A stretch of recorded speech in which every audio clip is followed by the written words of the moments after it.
Hi again, everyone. I'm Ollie Matthews. This is Societal Narcissism.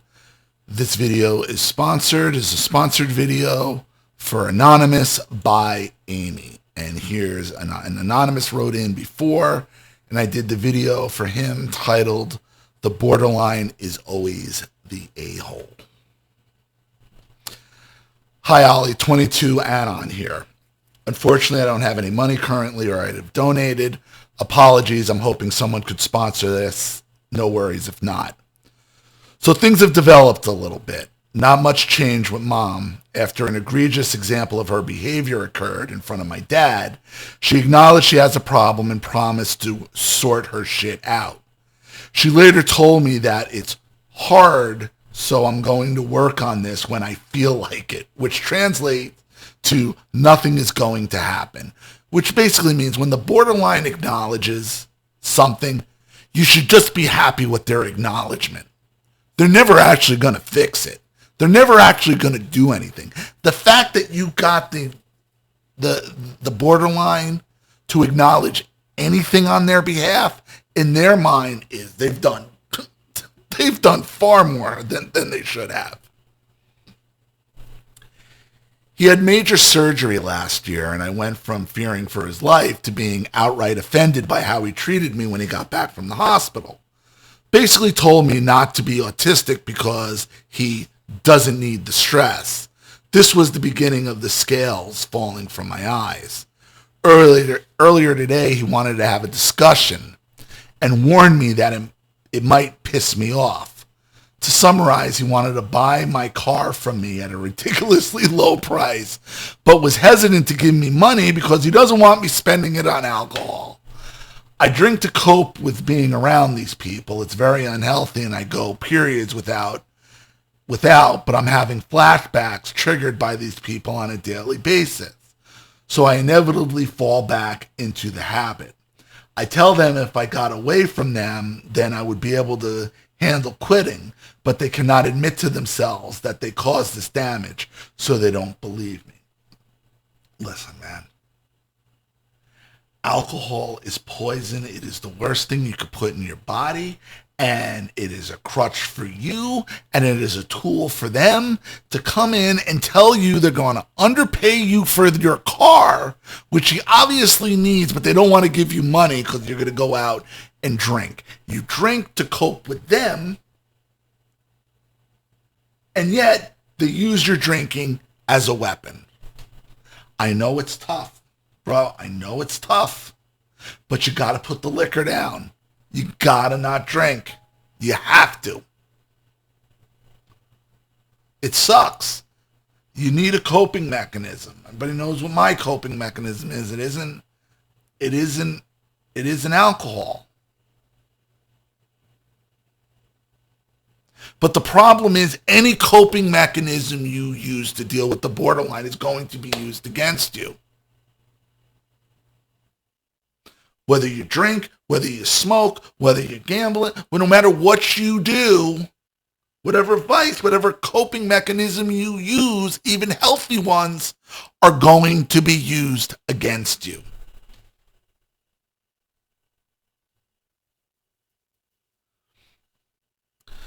Despite telling me he would help me move out for years, it turned out to be lip service. He recently admitted that he doesn't think I'm capable of living on my own. I lived in a different country for nearly 3 years, having a breakdown caused by coming terms with the fact that they were abusive. They used the breakdown as evidence that I am a complete failure, and they will continue to do so. Until you're able to move on without their help, they will continue to do so. Stop handicapping yourself. I used to write letters like the below because they cannot interrupt the letter like they do when I speak. I vowed never to write one. I vowed to never again write one. But here I am repeating the experiment, expecting different results. I haven't sent it yet, and I wondered if you had any thoughts or advice on it. I'm of two minds with the letters. I mean, it depends on the situation. If you're trying to say everything you wanted to say without being interrupted, then a letter's an option for you. Okay? Of course, words even written down can be misconstrued, taken out of context. Okay? You write it and they say it one way, you meant it one way, and they're totally twisting it another way. Even though it's obvious the way you meant it, you're giving them the opportunity to twist your meaning and twist your words. Video is always better. Video is always better.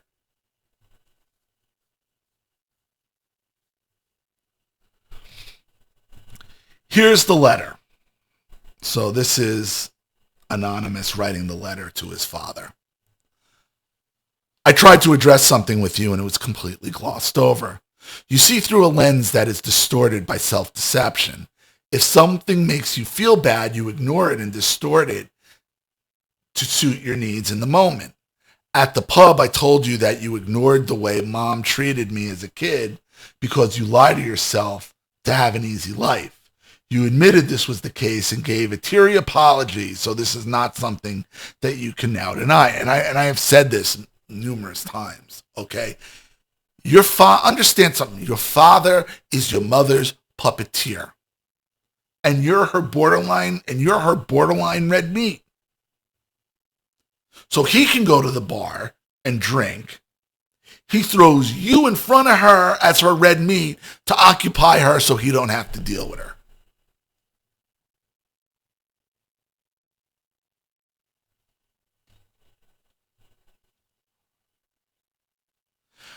I told this to you and your first response was, well, everyone has to for survival.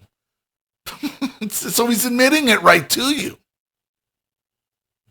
He's telling you, you're bait, you're red meat. Don't be the red meat. Don't let the enabler throw you to the borderline as red meat, because that's what he's doing.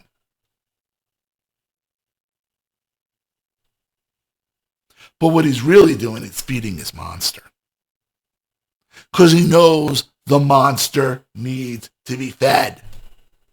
That borderline monster needs to be fed, and you are the red meat.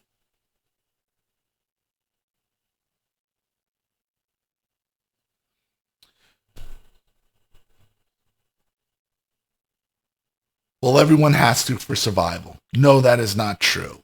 Just because this is something you feel you need to do doesn't mean everyone else does. It's mental illness to deny reality in order to avoid feeling negative emotions, such as shame. When I tried to drive the point home, I'm not the only one in this house who is mentally ill. I was trying to repeat my point that it's you who has something important to work on. You immediately passed the buck saying, everyone in this house is mentally ill. Shame is the root of this with you. I am sure of that. I am sure. You had to hide the fact that you were sexually abused, and from what you told me about how you were raised, you were subjected to shame-based parenting. This has led you to use a coping strategy to survive. The problem is that these coping strategies become maladaptive in adulthood. Your survival came directly at my expense time and time again, but realizing that would be shameful. So the blame was unfairly placed on me. It's not so much blame. It's not blame. He don't want to deal with it. He married into the same thing he was probably raised by, and he's feeding you up to her as bait. That's it. As her chew toy. I have always said that I was broken, and the people that broke me then blame me for being broken. Over time, this denial and reshaping of reality to suit your needs bleeds out into all your thinking. It's at the point where I can't even help you with a computer problem or talk about how much food the fish need, many, many more instances, without you going into this weird defense mode where you do or say whatever you can to not feel bad. I remember you criticizing your dad before he passed, because he doesn't want to see you be able to do something he can't do because he feels he should always be better than you because he's competing with you.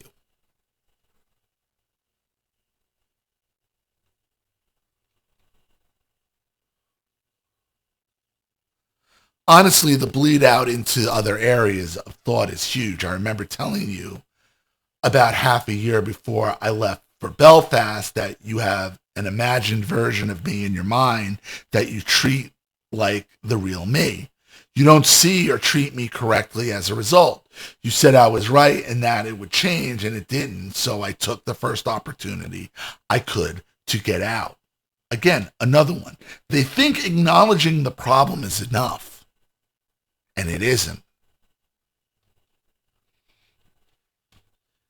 It's like I can tell you what I need and you convert that in your head into what you want. I cannot make a meaningful recovery from my trauma when I have to interact with people who traumatize me on a daily basis. As a result, I need to move out, but to fully understand that would result in you feeling shame.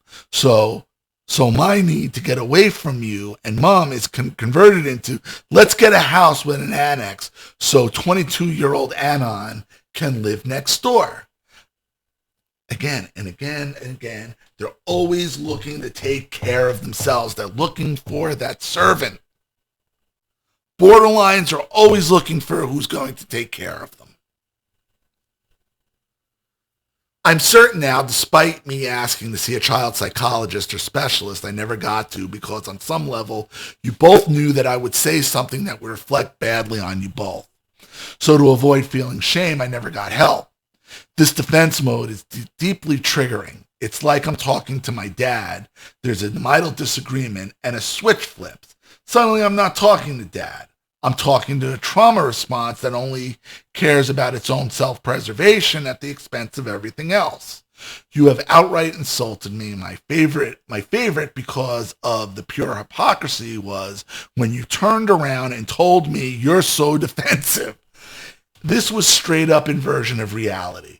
Google what Darvo is. Right. Straight gaslighting. Straight gaslighting. This is what they do. I mean, you're just dealing with typical borderlines here. This defense mode is deeply triggering. It's like I'm talking to... Oh, I'm sorry. I've even seen times where you want to criticize me and you get very tense, as you are assuming I'm going to have the same reaction that you would. That's called projection. I don't need to distort reality to avoid feeling shame. I avoid feeling shame by not doing things that are shameful. Lying to oneself to avoid feeling shame is one of the most shameful things people can do. And reminds me of a line I used to say to my mother when we would get into it, and my mother would say, "You're only trying to guilt trip me. You're only saying or doing or whatever to make me feel guilty. You're just making me feel guilty." And I would say, well, you know what? If you didn't do anything, you wouldn't have anything to feel guilty about, would you? Gaslight him right back. Gaslight him right back.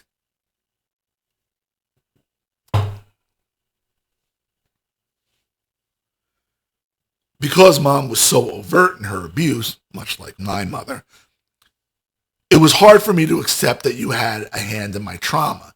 It's only in the last year, after the way you treated me post-surgery and a few more incidents in the last year, I resumed learning about complex trauma. I realized that when I was young, I needed at least one of my parents to be good, or else I was completely unloved and alone. I now know that my fight, flight, freeze, fawn response when it comes to you was fawn. I had to appease you. Validate your distortions of what was happening. This is why I'll come out with something like, I find it hard to talk about my problems with you because it will hurt your feelings. You know what? F their feelings. F their feelings. That's what it's all about. They want you walking on eggshells at all times. You have to just disregard their feelings. Oh, you got hurt feelings?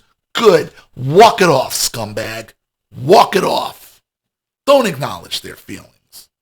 Throw it right back at them.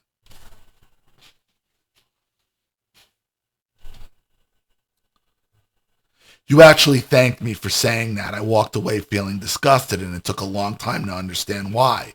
Translation, I was taught over and over that your feelings matter and mine don't, so I will just suffer for the rest of my life. After realizing that I'm having a fight-flight response to being around you, I was able to start to overcome. When I became more willing to push back on some of the things you do or say, that's when the defense mode came into play. I feel like I'm peeled back. I feel like I peeled back a layer underneath, and it's a strategy that's very familiar. It's no different from what mom does. When you confronted her in the garage about her behavior, a part of me found it hypocritical because the person laying out all her problems behaves the same way. I wasn't going to write anything out. I wasn't going to write anything out like this again. I did in April, but I thought, what's the point?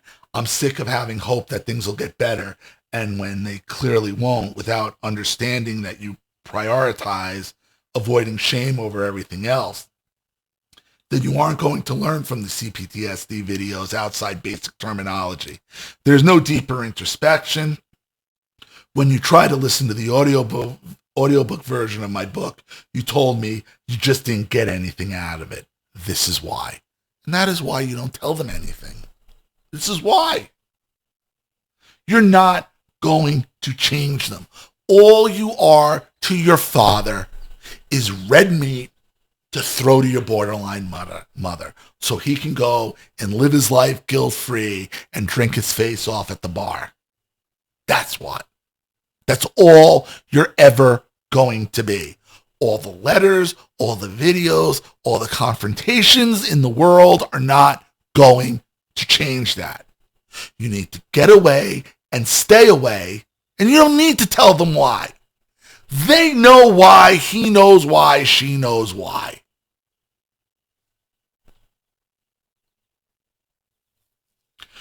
Our conversations are never productive, and we talk in circles because of this. I have huge aspects of my trauma that I can never broach with you because of the way you react. The reaction is triggering, and the underlying message, I prioritize my feelings above everything else, even my own son you are sending, just breaks my heart all over. You have no idea how I'd fare living elsewhere. You also paint that I'd be in a worse situation, but this, how would you know if you lie to yourself about this situation? You have no scope of how bad it is for me. Your feelings are more important than reality. See, you're trying to convince somebody as if he really believes the things he's saying about you. The point is to get you to believe it so you'll stay there and be the red meat for your mother and take care of them for the rest of their lives. That's what they're looking for.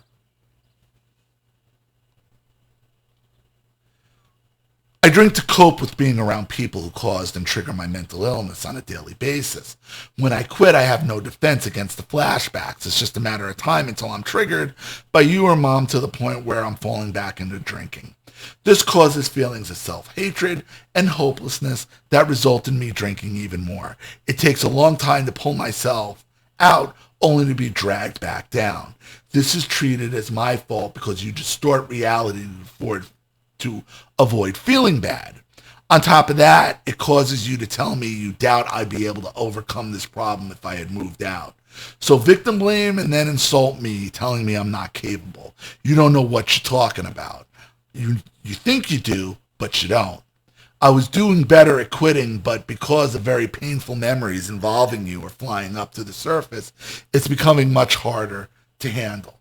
I should be able to talk about these problems, but if I did, I know you will go into defense mode as described above.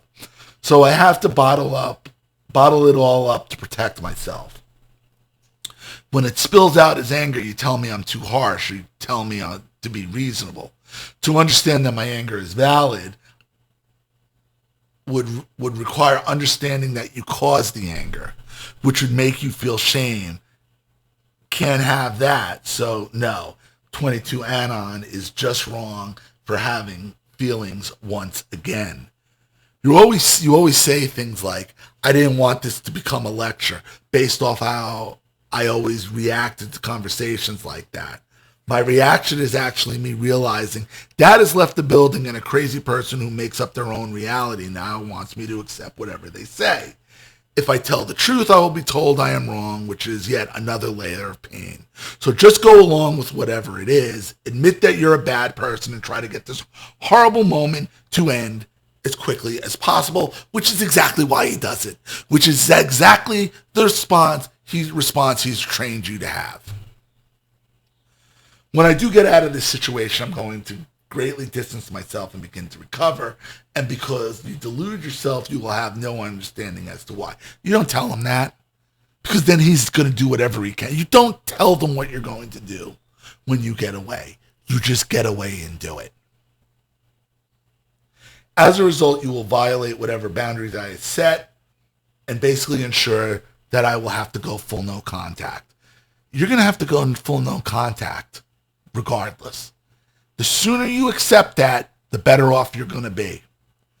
I haven't forgotten leaving home because you strangled me. Even when I finally answered your call, the entire focus was on your feelings and how people had been treating you and how bad you felt. I doubt I would even have talked about my feelings if asked. I had been taught they don't matter. I find myself wishing to never come back home. I find myself like this was my chance to escape, and I gave it all up because of a one-sided phone conversation. Ironically, your desperate need for an easy life and to avoid shame results in the complete opposite of what you are trying to achieve. Thanks for everything, Ollie. You have to realize the more you say to this guy, the more it's going to be turned around and used against you. Because all you are now is the red meat that the enabler is throwing to the borderline. Actually, they're both feeding off you. And then he's coming in and eating up your scraps. You have to stop making excuses for the drinking. You have to stop. You have to figure out how you're going to get out on your own and stay out. And don't tell them what your plans are. There is no reason. These letters are good and they're cathartic for you. There's no reason. We've been through it all with them. There's no reason to send it. There's no reason to tell them why. They already know why. So, I hope that helps. Thank you, Anonymous, for another story. I really appreciate it. Thank you to Amy for sponsoring. Thank you to everybody for watching. Please leave any opinions or advice in the comment section below. And if you want your story read on the channel, you have a topic you'd like me to cover, something you'd like to expose, you'd like to set up a Skype, a phone call, have a private video made, you'd like to sponsor a video like this with someone who needs help and can't afford it, or just make a contribution to the channel in general to keep it supported, growing, and successful, because this channel survives 100% on contributions from all of you. Without you guys, all of this goes away. So if you like what you see here and you want to see more videos like this, you know what to do with either the Cash App, Zelle, PayPal, and email links in the description box below. Also, please like and share this video wherever you can. Subscribe to my channel if you haven't. Be sure to follow me on both my channels on Rumble and follow me on X and Telegram as well. I'm Ollie Matthews. This has been Societal Narcissism. Take care, everyone.